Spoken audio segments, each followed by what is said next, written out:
From Sunset Beach, Hawaii, weighing 267 pounds, the magnificent Muraco. Why is it they call him magnificent? The man who lifts condominiums off his chest. Anything that's explosive, anything that's exciting, Prince of Darkness, Master of Destruction, perpetrator of violence. Get ready! I'm gonna burn this place down!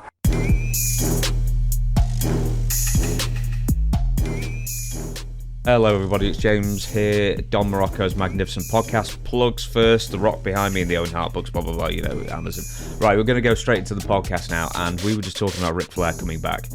And Ric Flair coming back, what do you think about it? And then I will tell you the scoop that I supposedly got last night. Big scoop. God bless him, you know. I've seen some tapes of him, and I guess even recently, I suppose it is. Taking slams, and I figure he should catch every. You know, it's wrestling. It's like a auto race or a bullfight or something. You're just paying to see the guy die in the ring. You know, not everybody, a lot of people. You know, it'll be definitely I think a split crowd. I think it'd be great if he just. I heard it's going to be a tag, blah blah blah. I think it'd be great if he just tagged in, gave somebody a couple bumps and went to the finish and got up and got out of the ring. And that was it. But knowing Flair, he'll take a couple slams and do that Ray Stevens turnbuckle bump. And, and if he's lucky, I guess he'll have the big one. I'm coming, you know.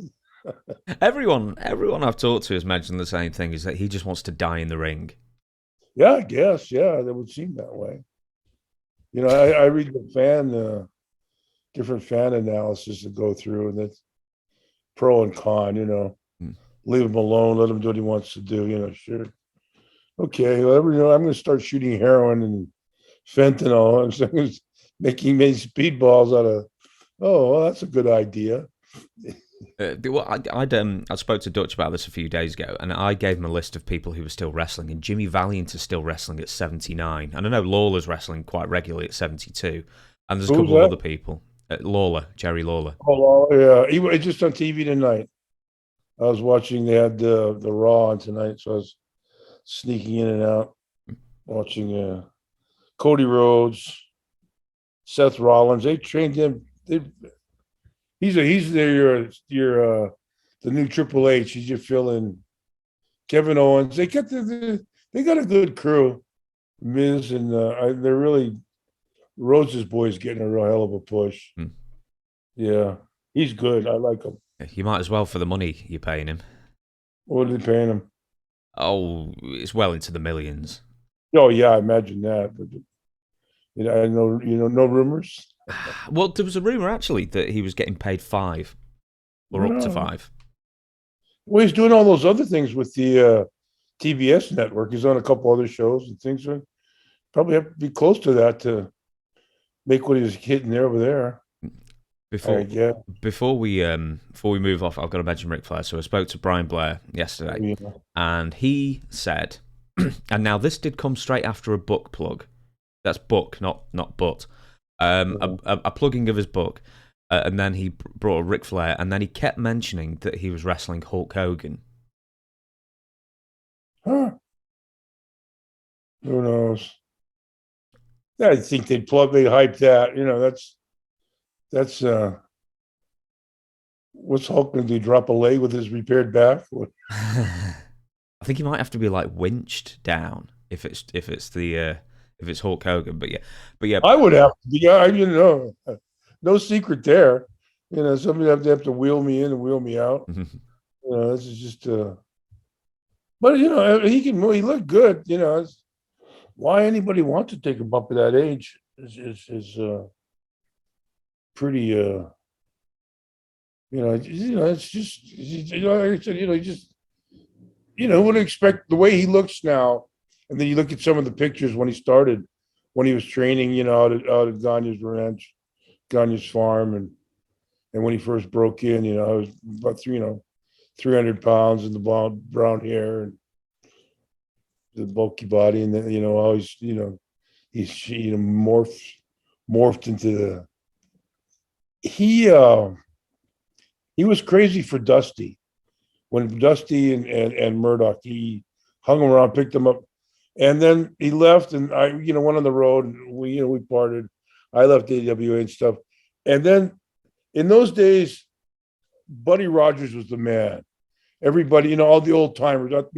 He didn't even work in our time really when he and I were because he broke in a little over a year after I did. So Buddy was long out of the business even before his renaissance back in Florida. So Buddy had been long out of the business. But Curtis, Mark Lewin, the guys I hung with, everybody, Buddy Rogers was the man. So I imagine as he went, on down the road, he fell into that, that same narrative, and then he took on, aside from the Dusty Rhodes, what did he want to be? He wanted to be some kind of Rhodes, didn't he? Ricky Rhodes or something. Ricky Rhodes, yeah, okay. And so I guess he lost that persona after a while, and he went to, I'm just guessing. This is just a guess, or what would happen to me, and then it just played on his mind how Buddy Rogers, Nature Boy, and he assumed that character, I guess. So, something else that Blair has said, and this isn't anything to do with Ric Flair. He's a month in the business, and in fact, I read quite a few stories about you in his book, and one of them I thought, shall we bring it up? And then I thought, no, best not. And then another one about you getting pulled over with the Briscoes that time. Which time? That cop used to pull us over all the time? Coming from West Palm Beach, or was it one that pulled you over all the time? Yeah, Monday nights we come to West Palm Beach, and he's always pulled us over, and we talked. After the second, third time, it was just one time we actually drove up on him, and he was arrested. We could have got shot, not thinking. This, if we were playing, we drove up with the lights. We were blinded him. We jumped out of the car and started banging on his window and stuff like that. Could have been another cop and blown us away, but luckily it was the same. It was the same guy we always talked to. It was the story apparently was it involved Maui Wowie. It was worth $400. Police pull you over, and luckily he's a wrestling fan and recognizes Jack Briscoe, and then Brian is holding, and then he throws it into the weeds, and then you end up having, and then Jack gets rid of the cop, and then you all have to spend like minutes on end looking in the pitch black, looking for what Brian threw away. Oh no, I was thinking somebody else. No, he's adamant it was you. Oh yeah, I must have been in the bag earlier then. I don't know. Oh, he says you were grumbling because you only rescued 1/5 of what Brian had thrown away. I don't know. Another one of those Valentine stories. Oh, dearie me. Well, Hulk, I can't see Hulk coming out to work with Rick. That would be, he may do it on the sly. But Blair hangs around with him. He or else he was when Hulk was down. He started palling around with him, staying over at his house and stuff when he had a place in Connecticut. I remember we dropped him off, and Hulk met him at those parkways and stuff in Connecticut somewhere. He was staying with the Hulkster. He used to stretch him, I guess, at the Matsudas. I think he was one of the guys that broke Hulk in, I guess. I think. Did he say that? Yeah. I don't think he claims any credit for training Hogan. I think they came in about the same time. Oh yeah. Yeah, they were in the same year. Oh, he and I we're in Matsuda's gym the day that I think he broke Hulk's ankle. So right, okay. So I did actually ask Brian this, and he said that the timeline's a bit messed up. Said Hulk Hogan had already been trained to wrestle. He was already wrestling under a mask, and then he left for some reason. When he came back, that's when Hiro Matsuda broke his ankle. There could be. I don't know. I don't know what happened to be previous. I know they put him through Jack and all the guys that are down there. Matsuda and whoever they used to. Whoever they used to have to go through at the time. Here's a question for you. I've never asked you about this, but any memories of Karl Gotch? Not when I was a kid. When I was younger, here in Hawaii, I didn't. I don't know. I was lucky. Probably was lucky. I was a kid. He and a couple, the wrestlers, Luther Lindsay, a couple of Ricky Hunter. They'd wrestle. Some of the young kids. And I was a big kid, so they always took. So I was probably lucky. I was young, and they just, they'd stretch me. If a regular man might have been fighting back and could have really gotten hurt. Those guys knew some good hooks and stuff. But yeah, but Gotch was down Dean's gym. Yeah, I know, but I didn't. Not in Florida when he was training and still in shape. I'm trying to think. There was another name as well. I can't remember if it was Gordon somebody who also did the training. Gordienko? Yeah, that sounds right. Yeah. Or Gordon Nelson. I'd have to look at the book. Gordon Nelson. He was a bald-headed guy. Oh, well, a little beer belly, but hard. One of those. He was one. He's like a power belly. He's from Canada.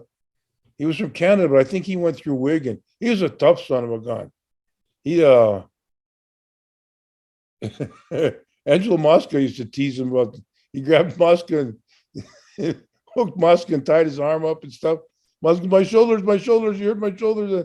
The office will fire you. Then he let him go, and he said something. I think he was insulting his wife or girlfriend or something. It was in Atlanta. I wasn't there. I remember hearing the story. No, he was a tough son.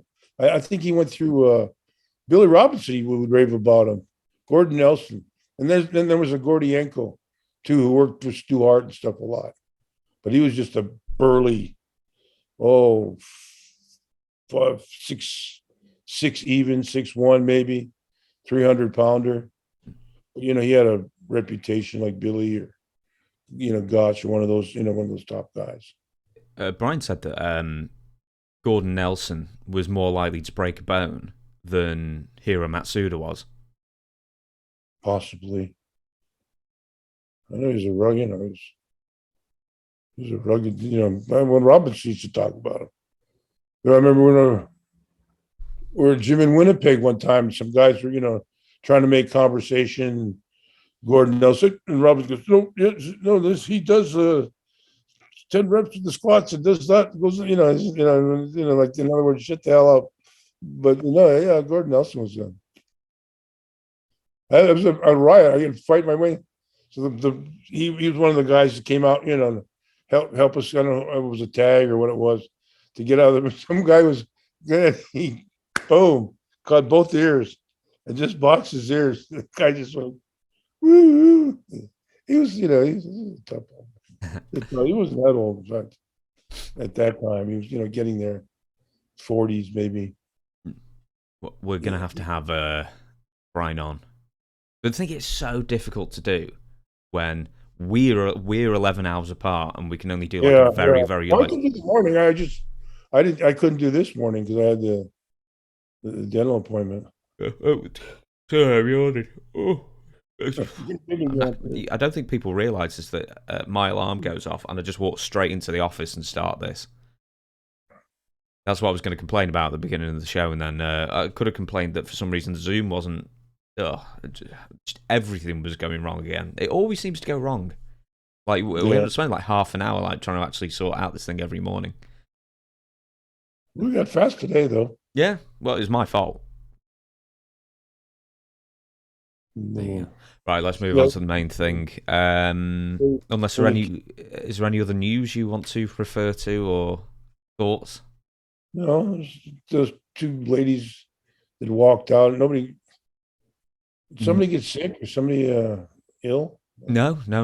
They walked out. They were unhappy with creative direction and possibly contracts as well. Naomi and Sasha Banks. Yeah. Is she still married to? Is that the one? Wasn't she with the Uso. one of? Yeah. Yeah. Uh, that's Naomi, right? Yeah. Have you ever just walked out on a promoter because of creative direction and just like, no, not doing it. See you later. No, the differences. You just go through it, you know. But they're on a different scale now. It's a different world now. They're you watch creative. I don't know. They really get disrespected for what they do, but these guys are tremendous athletes. The guys are really in shape too. Then they had the new Indian kind of guy with the God. He's got hair. He's got a beard. He looks like a werewolf. He's thick black hair, thick black beard. He's feuding with the Ray Mysterio and his son. Muckin Hall or something like that. I had no idea. Bring him over. They're giving him a little push. Starting him with the Mysterios. I'm trying to think, have you ever left the territory without giving notice? Yeah. That was a dick. Any stories that lead from that? No. Just bad moves, on my part. Well, I was going to go to San Francisco back, but Roy wouldn't send me a ticket from Hawaii. I went there, my dad's funeral or something, and he wouldn't pay. He wouldn't pay my way back. Yeah. Was that the last time you went to San Francisco then? Yeah. For Shires. I think Lonnie Main or somebody. But, yeah, he wouldn't. Well, what? Nah, I figure, well, if he does that, he's going to screw me on the payday and stuff. Well, you don't know how Roy was, but you can only. That's the old, before the turn of the century. One thing you told me about Roy is that he was constantly scratching his tongue and spitting, and I was like, bleh. You do that. Yeah. Oh, it's always a cigar. Yeah. That was the guys that got the most heat. The guys they're the boys. They were wrestlers and they turned into promoters, and then they put the screws to the boys after they figured they'd been up and down the road too.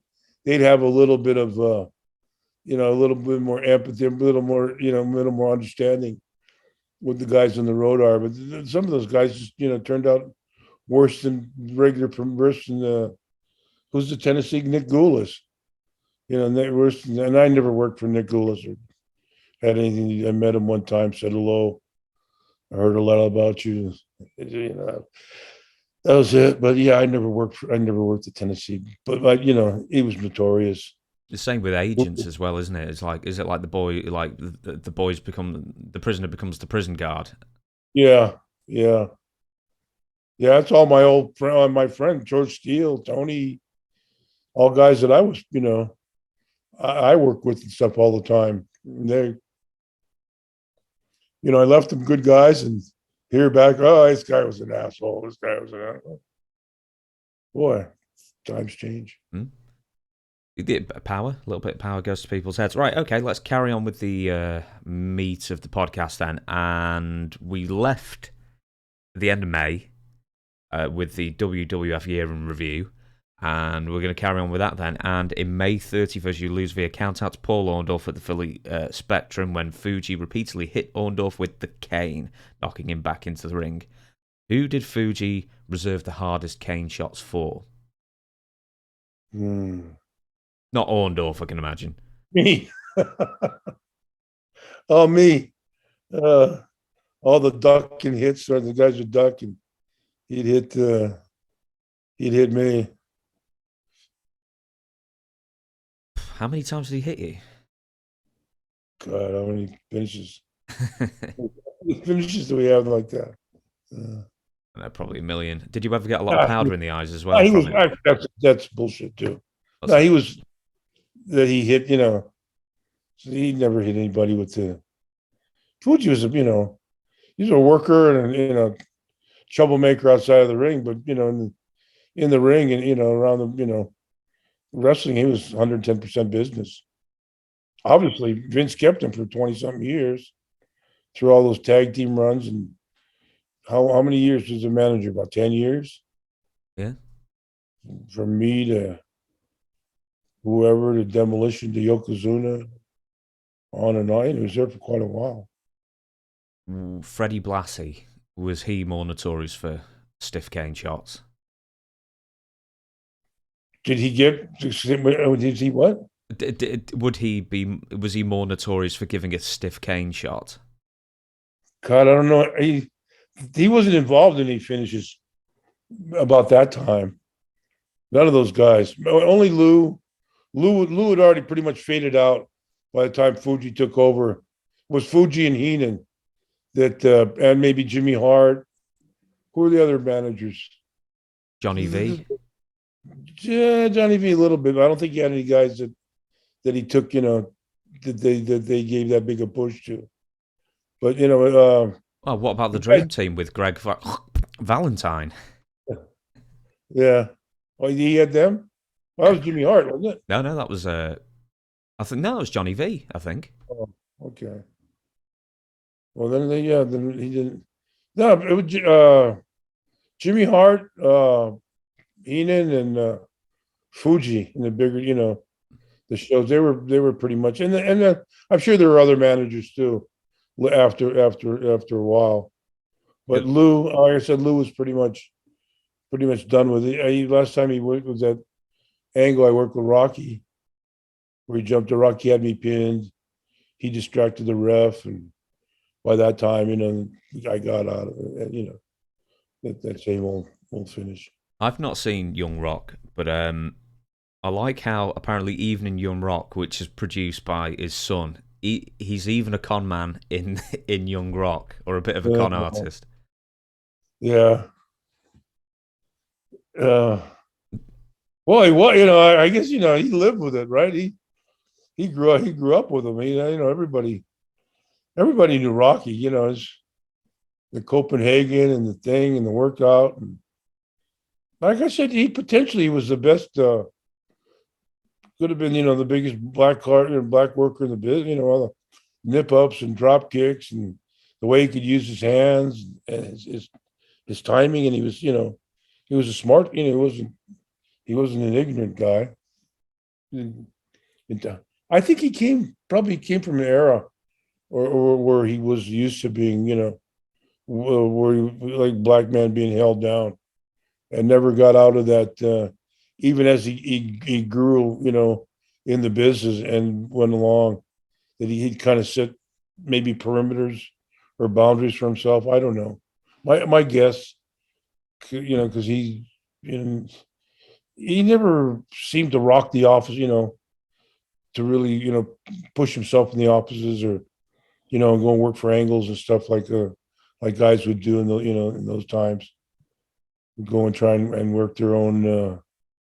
Work out their own, I get a program with this guy, he and I work together, we draw money. But he wasn't like that. With Young Rock, does the portrayal of Rock's dad ring true to you? Pretty much, yeah. I don't know, the details. My wife tells me, and things that happened. They had the janitorial service in Allentown and stuff, but I know they're here. But aside from that, I not too much. Of like the carny aspects of Rocky, what are some of the carny things that he would do, let's say on the road or just to get by? Well, he just had a certain style. So he's always he has a horse. I know he has a horse ranch, and he had a stable of horses and stuff like that. And there's a lot of throw a lot of grease in there. He would find one guy or a couple guys in the gym. There wasn't a wrestler, but there was a fan, and it would have them, like his buddy to drive him around and go places and do stuff with. Well, okay, tomorrow 9 o'clock we're working out, right? And then take me to Costco or something like that. Basically, just like bum a free ride then. Yeah. Okay, we'll move on, and we're into June, and this doesn't have a date, but I'm sure you've got something to say with George Scott being demoted from his role as Booker, and then he soon after leaves the company. So George Scott, did you first meet him in WWF, or was he around like Georgia at the time? Oh, I met him in AWA way back in, that would be the early 70s when I first was up there. He came up from Dallas. He was a good friend of Wahoo before he got that North Carolina Booker job that really turned him around and put his, made his name on the map. Like that was a case of just organizing, because he's got guys that were working, Wahoo and Mulligan and, just this wealth of talent. And later, Flair and Steamboat and all these guys that were working their own programs and working, and he had office help too. The guy Johnny Weaver and Gene Anderson and a couple other guys in the office I can't think of offhand.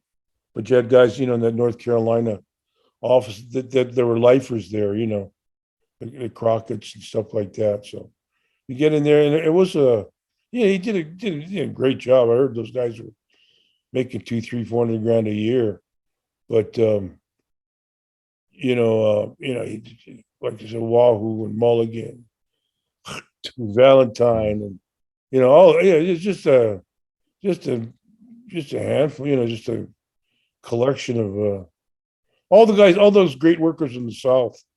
I was going to do a thing with the Minneapolis guys before I got had one of the prostate tests I had to do. Before I had that, so I listened to one of their tapes, and they went through the different guy, the two commentators. They went through their top 10, favorite heels, and it's they're all AWA guys, Brashke and Maurice Vachon, Kreischer, Bockwinkel, that whole, all those Dick Bard, Dr. X, or whatever he was there. But those are all the guys that they relate to, all that Midwestern, the Chicago, Minneapolis area, those guys there, Chicago, Ohio, down that way. And then you had your other like territorial guys down south, with your North Carolina, Florida, Georgia, Tennessee areas there with the Fullers and the Grahams and the Crockett's and all those families around there. Who's the guy that died? His wife took over. Tom Ernesto was booking for him. Oh God, I can't. But anyway, Gunkel. Yeah, Ray Gunkel. But they had all those Buddy Colt and Paul Jones and Briscoe, Jack Briscoe, Jerry Briscoe, all those guys. And a lot more Malenko and all those kind of. They made a home down there in that area. That southern belt. And they just kind of traveled from territory to territory there. And they could go. You could get 2-3 years out of Buddy Colt or somebody like that in Florida easy. They had so many belts and so many titles, and so many towns. You got a great heel like that or great baby face. You can just work them around. Have you got any memories of Sandy Scott? There's another one in the I don't know if he was there before George or he stayed there. He was one of Crockett's. It had something to do with George getting. I don't know much about Charlotte.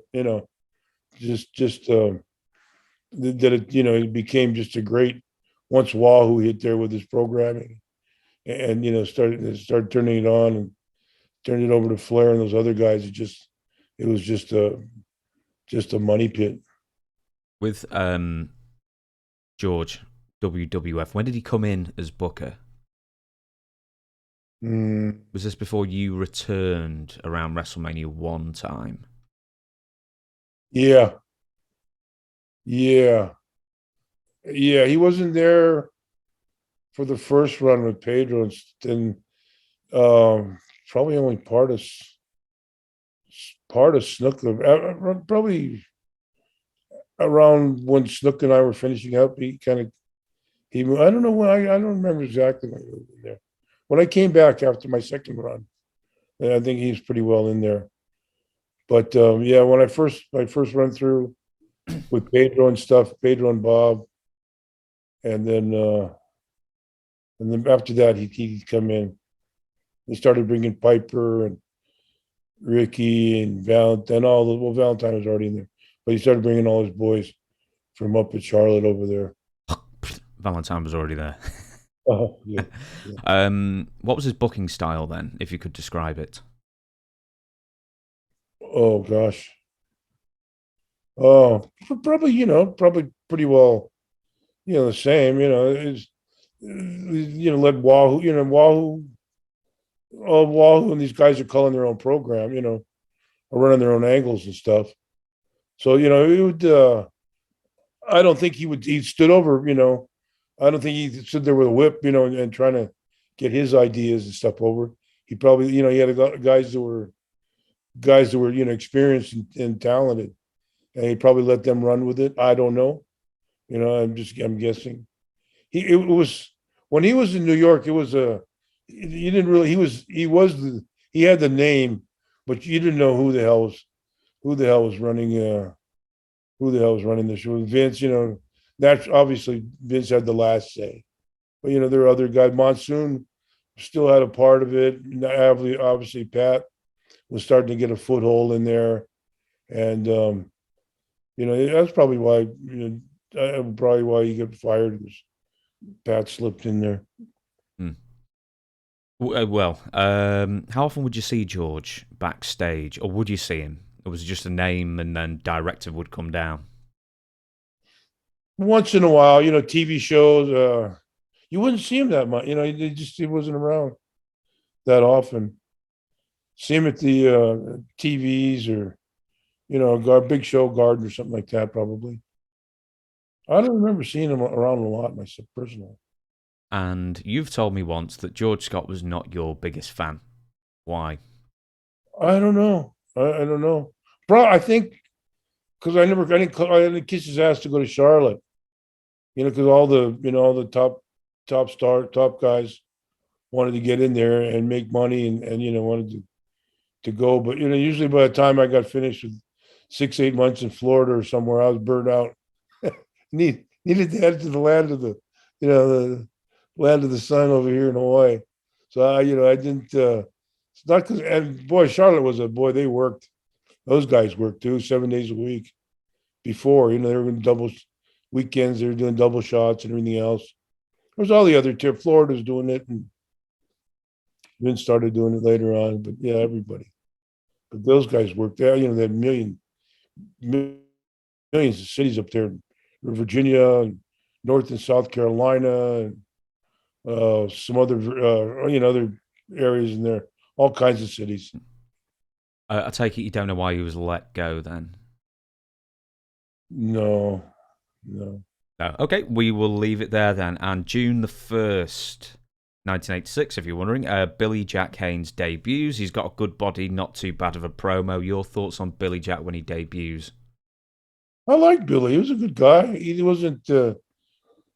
I guess I haven't listened to much of his stuff, obviously, and then I know it's coming down. So I don't know the serious. He left with a lot of hate and a lot of that, but he was fun. Entertaining. Always a joke or story. So he was a good storyteller, good worker. I didn't know him to be trouble. That fight he had with Mike Sharp was all I I guess he had a fight with somebody else. I read about as well, but I don't remember it. But I remember Mike his eye being all busted up and stuff like that. Yeah. And then I haven't seen Mike, seen him a couple of days later. Ooh. I'm not sure if we ever talked about that fight. What happened with the fight? Well, he had that leather thing on, I guess, and he kept whacking. And Mike was he was stiff, but he wouldn't. It didn't hurt. On your back or your chest, or he wouldn't. Or he never hurt me. And it was just a solid. Like Valentine. That's those stiff forearms and those stiff arms. And he had that thing. I heard. Like I was in a different town too that night as well. But I heard he was cracking him on the back or something, breaking him off, and he said, "Hey, take it easy," and he'd lay off, this is just hearsay on my part. Mm. And he didn't, and they went back, and in the shower, boom, boom, he cracked him. Yeah. And then what did he look like when you saw Mike Sharp afterwards? Raccoon. Oh, really? Yeah. He'd been concussed pretty good. Already drilled him, and I guess Bob Jr. was standing there, and I guess he went for the eye or something, and Bobby goes, "Hey, that's enough," Bob, and he did. He just backed off and went, just laid off. As far as the character goes, I've always wondered why Billy Jack Haynes in a global professional wrestling company was repping Portland, and he had Portland all over him. I know he came from Portland, he probably came from Portland, but I mean, it just sounded like it's so localized for a global business. It's kind of a lumberjack character, the American lumberjack. Hmm? That was my impression. That I don't know. I know the Monty Python song. I'm a lumberjack and I'm okay. I work at... I won't bother. Oh, listen. But I had he was looking for characters. Maybe he didn't turn the corner. Maybe that was, aside from him going off, maybe he didn't turn the corner as that lumberjack character, like a hillbilly or the different characters that grew into being after a while. Maybe I don't know. I don't know. What's his hate of Vince? Well, he just got let go. I imagine so. I think a lot of people are bitter at Vince about that. But similarly, in his later years, he became a conspiracy nut, and he's the one who thinks that Vince McMahon killed Chris Benoit because it was secretly his son and stuff like that. Just some weird out there stuff. Wow, that's pretty good. It's like that. He's not only like believing in conspiracy theories, he's making them up and then believing them. Why couldn't I bring that kind of stuff? why couldn't I bring that kind of mine's all hearsay, and I won't even confirm because I wasn't there. Him and the Adrian fight and those things, yeah. I wasn't there.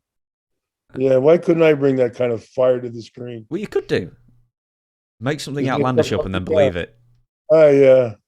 I'd have to sit around and put my imagination to work. I'd get bitter about everything. I think CTE is probably possibly an issue. Develop a pretty good drinking or pill habit too, I guess. That helps. That would help the process. No, we like you the way you are. Right, we'll move on then. June 3rd, Ricky Steamboat debuts the giant monitor lizard. Who was in charge of this reptile in particular, and how many appearances did it make? Because he seems. What year was that? I remember. I never remember a lizard. All of it's 86. The second, really? Yeah. I didn't think it came to. I don't know where the hell I was. Who was he working with then, Jake? Yeah. You were on the same. You were on the same card. I mean, the big event. The giant place in Toronto. I think he brought a lizard out then, and you were on that card. Which one? Hulk and Orndorff? Yeah. No, I wasn't. I don't think I was. No, I wasn't. I don't think. I'm pretty sure I wasn't. I'm My pretty wife sure was you giving. were working with like Meng or something, or Haku. Maybe okay. I was just in and out for the day then. Hang I on, was off because I remember asking Vince.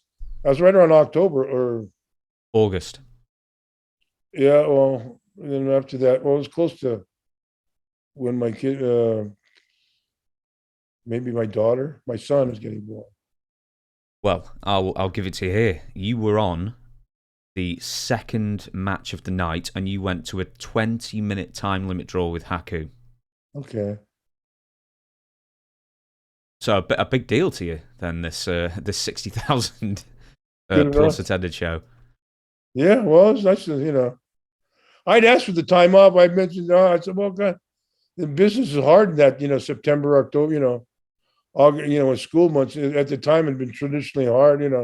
I guess because I said that, Vince went out of his way to build, to build some kind of spectacular, to just because you said that, we'll put you on the second match and have you go 20-minute Broadway. But, I mean, I know that you wrestled in like a ton of arenas and a ton of countries and that kind of thing, but I would have thought you would have remembered the Toronto one because, I mean, that was, I think, up to that point, the WWF's biggest ever house. yeah, I remember. Yeah, I remember it now. I didn't, I was like I say, my old lady was getting ready to have my son, give you birth and stuff. So I was kind of that's a couple weeks off during that period, and then I wasn't involved. Maybe that's my mistake I made too. I lost a place in the card. Well, I've got to say that was a bust of a question then, because you didn't remember the lizard and you didn't remember being in Toronto. Yeah, I remember seeing the lizard and stuff. I just don't remember it being around, or who cares. So I know Jake when he with the snake, they'd have. God, I don't know if he could carry, on the airplane and stuff like that. I don't know what the rules are for that, but I think a lot of it, those the big towns and stuff where you had the stake and stuff, they would rent a snake from a theatrical agency, because a lot of the snakes, that one huge big blonde one he had, and then all those other ones, different times. So I don't know if he actually had a stand, his own snake, maybe early in the rib. But this is Ricky. He must have gotten heat too. I think his wife was pregnant at the time as well. Maybe that's why they give him that big lizard to carry around. Mm-hmm. I guess that's why they give the Bulldogs Matilda, hoping that would calm him down. But that only turned Matilda into a raving lunatic dog. With I'm trying to right. So with Jake Snake, there was a guy who would give him a snake, and then Jake would take it around for a 3-week loop, and then the next TV taping, the snake would be replaced with another snake. Was that the Jake? Yeah, I mean, assuming Jake didn't kill it, which he had killed snakes. Yeah. Not on purpose, but he did manage to finish off a couple of them. I think he left one of them in a car during a snowstorm. Oh God. And this is a Duggan story, and he said Duggan had left his 2x4 in the boot of the car, and then the snake was next to it, just as long and just as stiff frozen, next to the plank of wood. Jesus Christ! Let's imagine the animal activists now in these days coming around. Yeah. Matilda went through hell too. Oh yeah. Did the parrot travel, Frankie? Yeah, I guess. Oh, that's probably like the ultimate rib Vince would play on guys. And you see the other guys that they were the big Viking, the big those big horn hats and the those sheep bearskin road ring robes and stuff like that. The crown. That's Harley and the cape and the crown. Sure. Yeah. check it in. What are you gonna do? Carry it? Don't carry on with that. You're standing at baggage claim every flight, which is every morning. Checking it in, standing there. Did Hercules have trouble with the chains, or would he? Yeah, yeah, it would lose them, forget them in buildings. Leaving them. But luckily, you just go to our Ace Hardware, hardware thing. You pick up 6 8 feet of chain. Somewhere there might be, Did Duggan buy a new 2x4 every time, or did he end up traveling with that? God, I used to see him hunting through the buildings and stuff, looking for 2x4s at times. So I don't know what the 2x4 status was either. Okay, we'll move on then. June 6th, Kemper Arena. Hulk Hogan no shows due to flight problems, and an impromptu battle royal is held, which Tito Santana wins. How many times in your WWF career did you miss a show, and what was generally the cause of you missing that show? It'd have to be weather or planes. Weather or, oh, God, I remember one time we were up in that Rochester, Buffalo area with the Sheik. We drove, nobody told us. We drove from Rochester to Buffalo in a blizzard. We got to Buffalo, and Buffalo had been canceled in the whole show. Nobody, we didn't know it. But I'm sure, there were shows I missed or got there, You always try and get there. Sometimes you wouldn't get there till like 10 o'clock. They'd hold the match and do all kinds of stuff. But I don't know. I don't remember that. I remember Hulk somewhere afternoon show, all the planes and stuff, and Pat had the one of those platinum American Express cards. They had the charter. It was before everybody started flying, Learjets and stuff as a habit. It was just boom. They found a private flight out of wherever he was, Florida or Connecticut, and got him to Cincinnati, I think it was. Did you ever pull the old, oh, my car's broken down, I can't make it, but actually you just in a bar somewhere? No. Car, it did have breakdowns, accidents. Come pulling on a freeway, the guy stopped in front of me, jacked him in the back,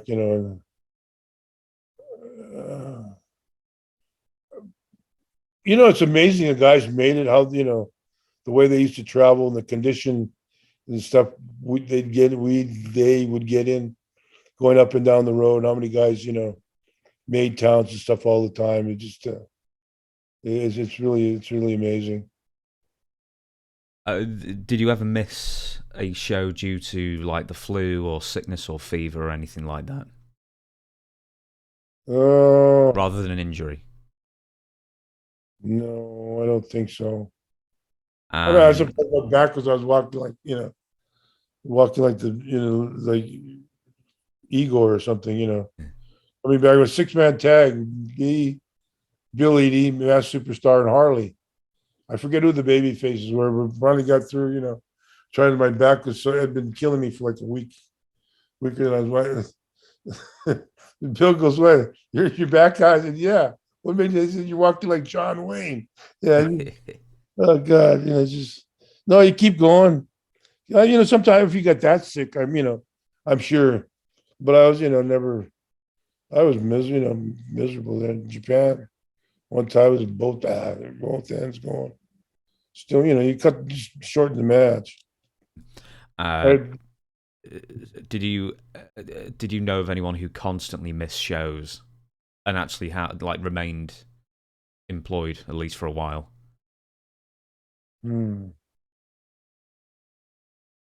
Can't think offhand. Yatsu, there was a kid from Japan.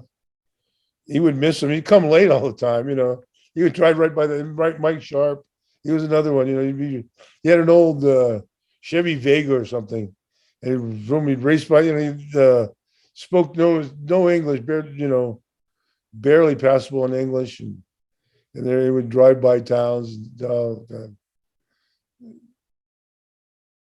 I'll give you this one then, right? So this is something else from my interview with Brian Blair yesterday, and we're talking about people who, some people actually didn't make it out from all the travel, and one of them was Brady Boone. And I've never asked you about Brady, but do you have any memories of Brady? Yeah, good kid. Hell of a worker. How did he pass away? I believe he died. I don't know if he fell asleep at the wheel, but it was a car accident. I think he was refereeing for WCW at the time.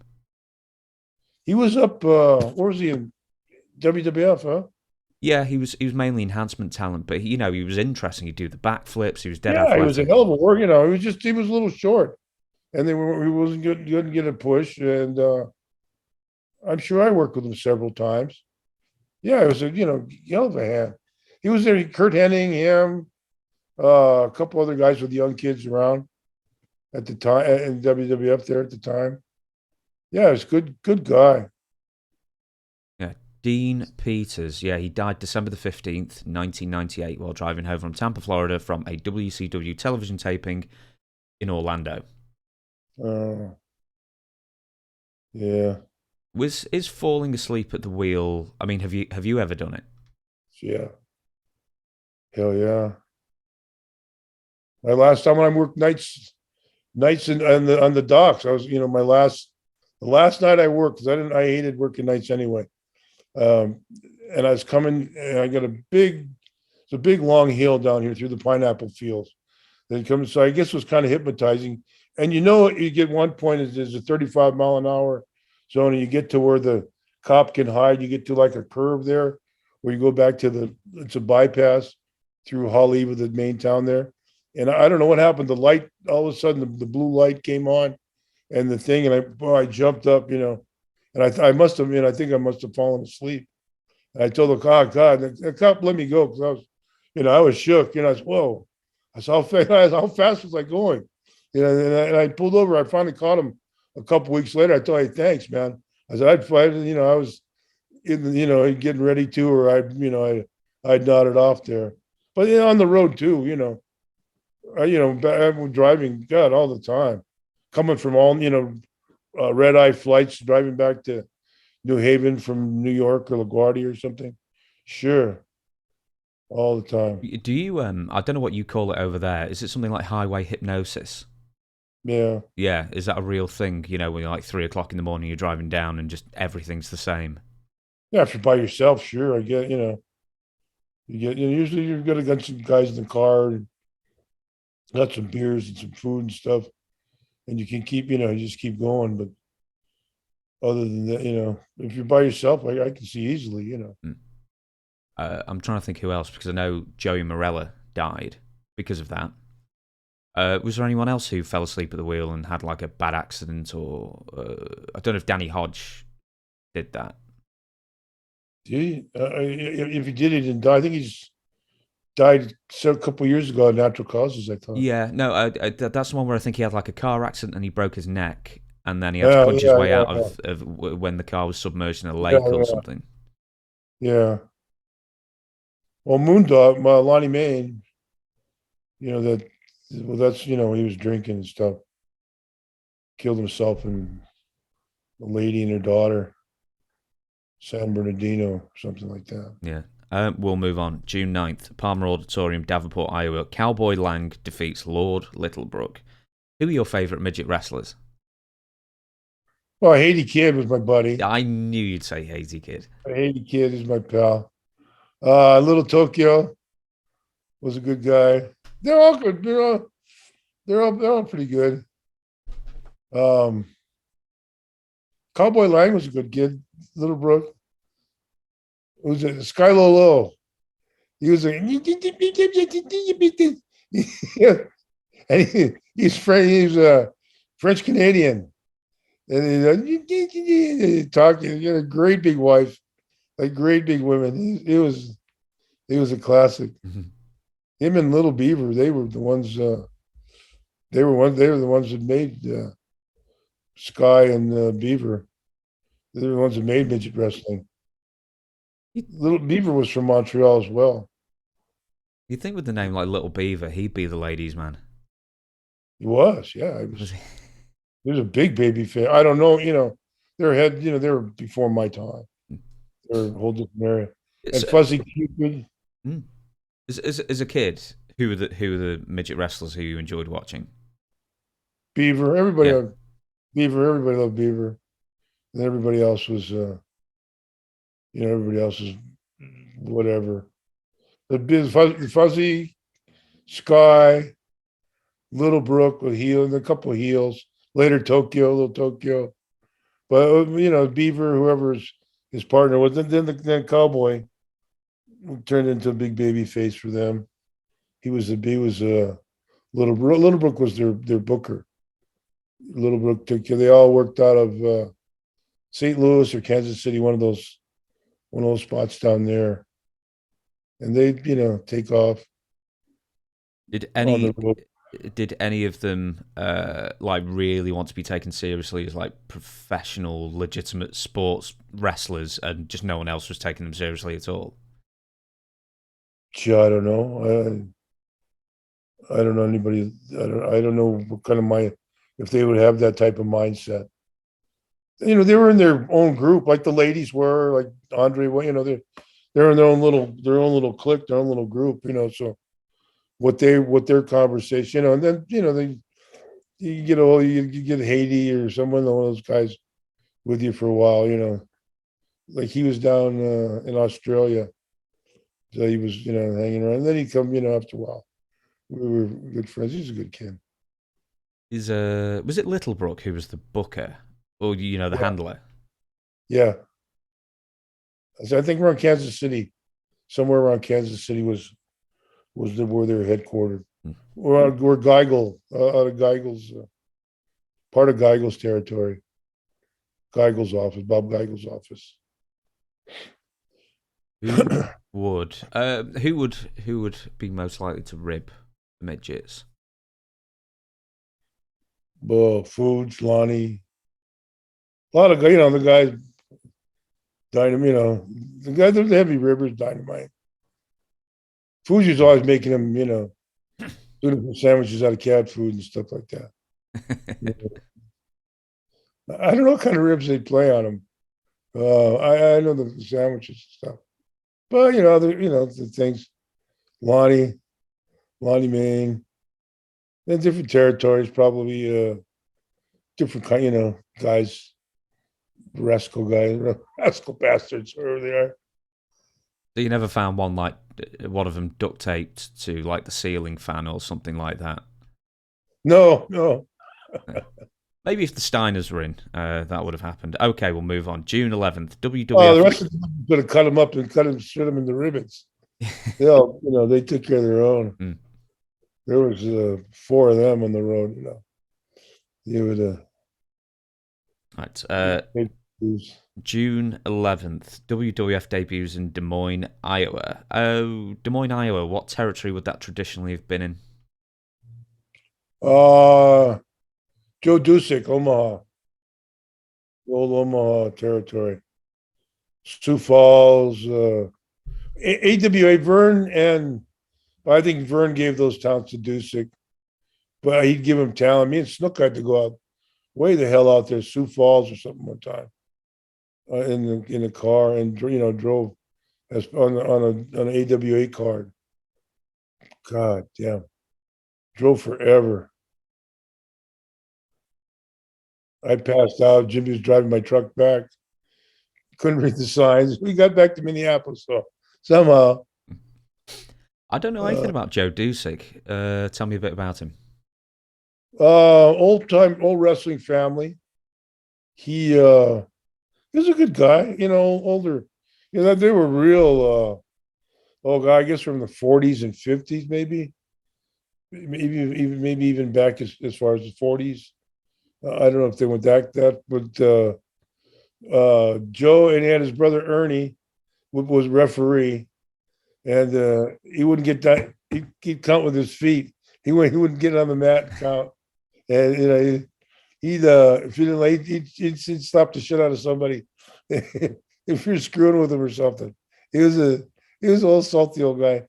Joe's brother, Ernie Dusick, but Joe's cool. I used to go in there out of Minneapolis for it's me and Ganya.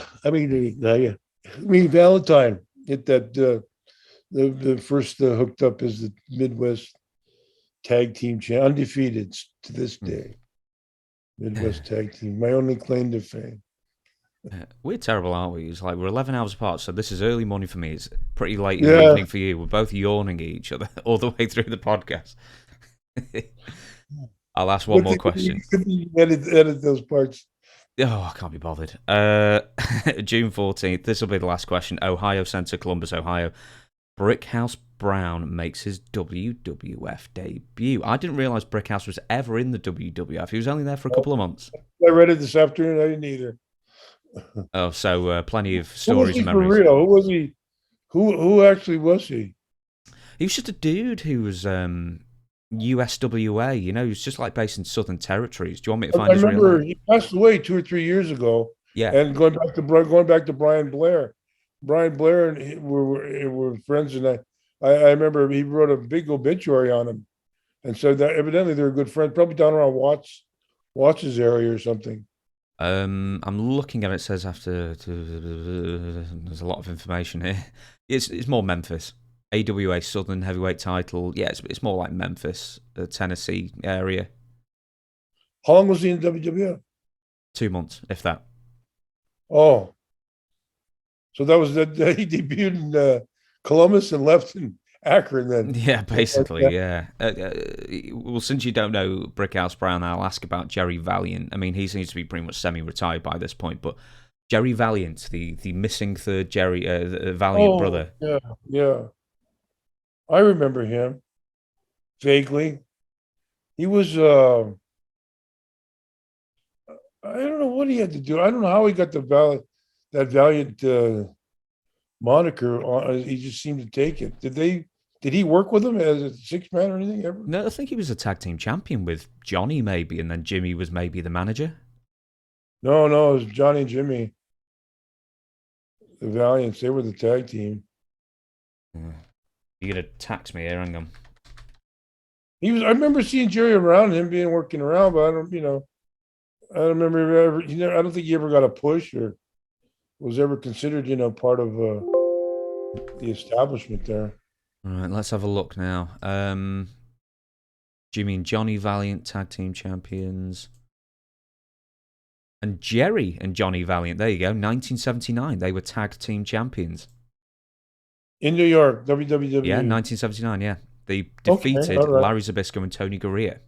Oh, all right. There you go. Well, since that was a bust of the last question, I'm going to ask you one more somewhere. Give us a second. June 14th, Madison Square Garden. The US Express defeats the Moondogs after Rotunda pinned Rex after an aeroplane spin. Is the aeroplane spin the worst finisher in wrestling history? One of them. When I was a baby, I started as a baby face. That's what I had. And they gave me that.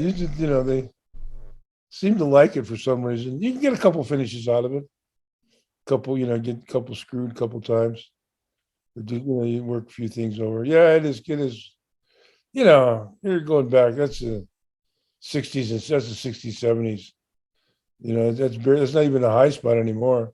I remember Terry Funk always had the spinning toe hold. And I always thought that was the shittiest submission I've ever seen.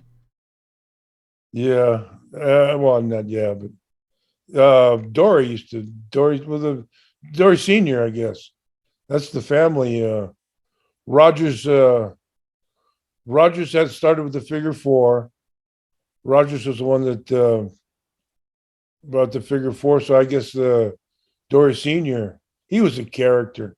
I met him one time, but he was like one of the original, just, balls out nuts character. The old they fight in this middle of a street.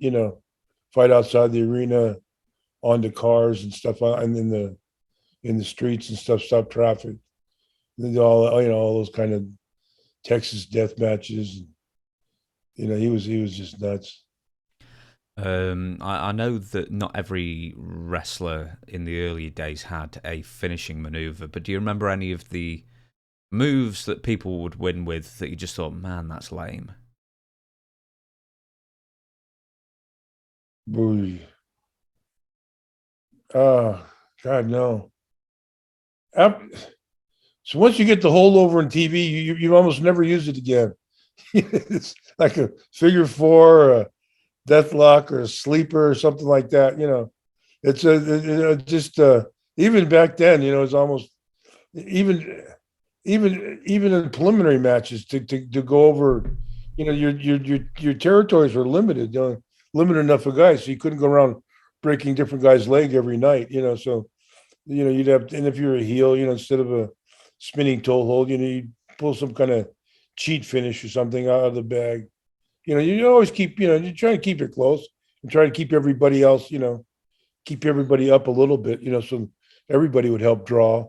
And then you have your enhancement talent, as they call it, come on TV, and then out comes the figure four, the spinning toe hold, or the sleeper, what abdominal stretch. That was a good one back in the day. Wilbur Snyder, is that the guy who invented that one? Yeah, right. I'll give you one more that was always a bit of a bugbear with me. Is it requires a lot of strength, and it sort of looks spectacular at first until you really analyze it, and then you wonder why no one can kick out of it. Is the shoulder breaker? Like, you get them on your shoulders, and then you drop one shoulder on your knee. Yeah, I know. Bob Roop and a couple guys. But it's like, I never understood why, like, ow, one shoulder hurts, and then all of a sudden you can't kick out anymore. I don't get it. I don't know. That abdominal stretch was good good big hold for a long time. It's a nasty hold too if you could really get it on. Yeah. You got to be able to hook the leg though. If you can't hook obviously the neck and arm is important, but if you can't tie that lower half down, you're in trouble. Yeah, well, that's logical. So, it's a logical submission. Yeah. It hurts. Yeah. Did you see any of like the crazy like variations that probably came out of Japan, like or Mexico, like the octopus stretch, where it seems, yeah. A few of them like that. The Mexicans, Lucha Libre used to do all kinds of. Oh, that's when I started that tombstone pile driver from guy. When I was on a tour, we had three guys on a tour with us. From and the Japanese, they let the ring out and they let you work out. Or they'd work out for a while. Then you could work out later. The guy Gene could work out later themselves too. Once the Japanese cleared the ring, and I used to work out with the Mexican boys, and because they had they had a lot of nice moves, a lot of stuff you could do with them and steal from them. Yeah. You incorporate into well, you see, I just saw one today with that Dustin, not Dustin, Cody Rhodes trying to do that, the plunge of the head scissors off the rope and running by, and the swinging and head scissors, and a few of those. Well, the only thing is that now nothing is a finisher because everyone seems to kick out of everything. No, they had the Miz and Cody Rhodes on, and they started. They really, the top guys, they really start slow now. Then I watched another match. I saw suplexes off the top, and I think 2 or 3 back flips off the top rope in one match, and stuff like that. But the top guys that started up, they all go back to basics, and then when they get rolling, they get those high risk, high contact moves. Yeah, there was a tweet by Rip Rogers. I don't know if you ever came across Rip Rogers during your career, but there was a really famous one where he would describe every single match on the indies, and it would be constantly using the word dive. So it'd be dive, WrestleMania kick out, giant move, kick out, and then the end of the match would be a roll up. Yeah. And then they'd shake hands. And it's just like, well, if wrestling works so well, why don't you just wrestle him and like roll him up in like 30 seconds? They got to get their stuff in. Yeah, exactly. Right, I'm going to shut the podcast down. We're going to record a second podcast in about 10 minutes after I have some breakfast. So I'll do the plugs, books, Owen Hart and The Rock, Amazon. You know the deal. Are you doing any plugs now, or have you got nothing to plug at all? Nothing. Nothing to plug at all then. Super. All right then, so thank you very much for watching, and we'll catch you again next week. Thank you, Don, for entertaining us once again. Sending my love. Aloha. Okay, aloha.